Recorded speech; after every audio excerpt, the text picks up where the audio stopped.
क्रिस्त में मेरे प्यारे भाइयों एवं बहनों, सबको जय यीशु की। आज हम वर्ष का 29वां इतवार में प्रवेश कर रहे हैं और मिशन इतवार के रूप में भी हम आज का दिन मनाते हैं।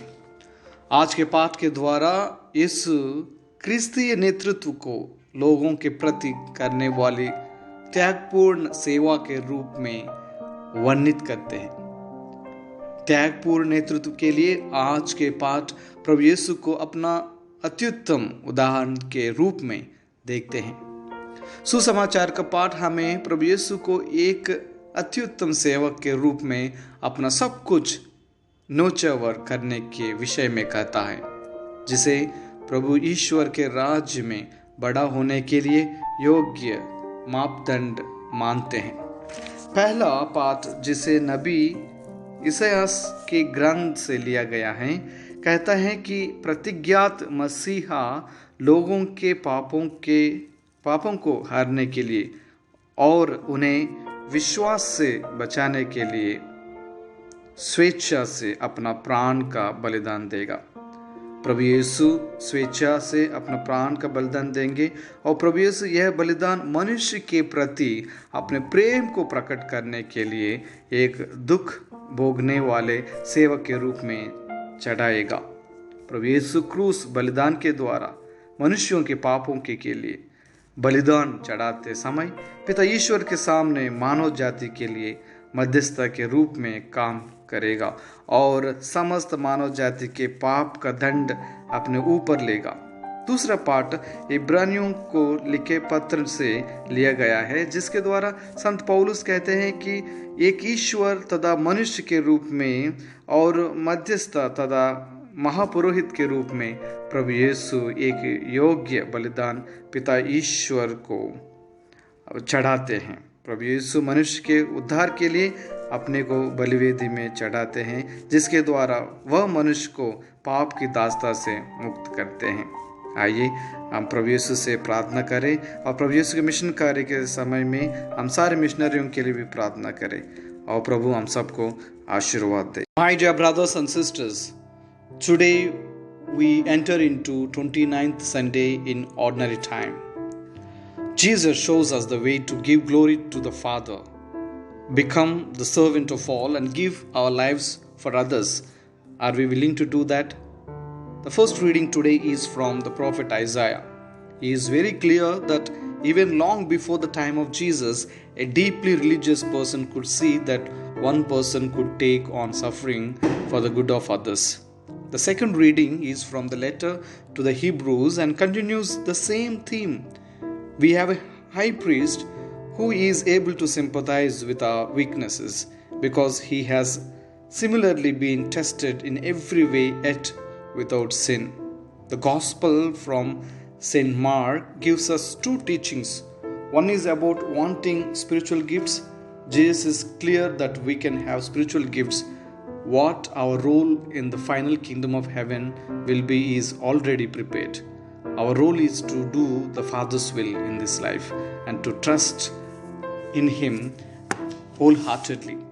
And also the Gospel takes us to become more like servant, and the readings invite us that the first part of this passage, as I said, is a dialogue between the two sons of Zebedee, who are James and John, and Jesus, in which the former manifests their failure to comprehend the mystery of the cross.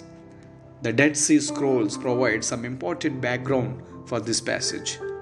The Jewish community at Qumran was highly structured. Members of the priestly class, from which they hoped the Messiah would come, stood at the head, followed by the heads of the congregations, clans, and others. This community also looked forward to God's imminent intervention on their behalf, in which those who, in their estimation, had remained faithful to the God of Israel would be vindicated on earth and would be invited to a glorious and external existence with angels in the heavenly court. My friends, according to Jesus, the true greatness involves the service of others. Today, let us, my dear brothers and sisters, today we enter into 29th Sunday in ordinary time. Jesus shows us the way to give glory to the Father, become the servant of all, and give our lives for others. Are we willing to do that? The first reading today is from the prophet Isaiah. He is very clear that even long before the time of Jesus, a deeply religious person could see that one person could take on suffering for the good of others. The second reading is from the letter to the Hebrews and continues the same theme. We have a high priest who is able to sympathize with our weaknesses because he has similarly been tested in every way yet without sin. The Gospel from St. Mark gives us two teachings. One is about wanting spiritual gifts. Jesus is clear that we can have spiritual gifts. What our role in the final kingdom of heaven will be is already prepared. Our role is to do the Father's will in this life and to trust in Him wholeheartedly. And also, the Gospel takes us to become more like servant. And the readings invite us that the first part of this passage, as I said, is a dialogue between the two sons of Zebedee, who are James and John, and Jesus, in which the former manifests their failure to comprehend the mystery of the cross. The Dead Sea Scrolls provide some important background for this passage. The Jewish community at Qumran was highly structured. Members of the priestly class, from which they hoped the Messiah would come, stood at the head, followed by the heads of the congregation's clans and others. This community also looked forward to God's imminent intervention on their behalf, in which those who, in their estimation, had remained faithful to the God of Israel would be vindicated on earth and would be invited to a glorious and external existence with angels in the heavenly court. My friends, according to Jesus, the true greatness involves the service of others. Today, let us serve others. Amen.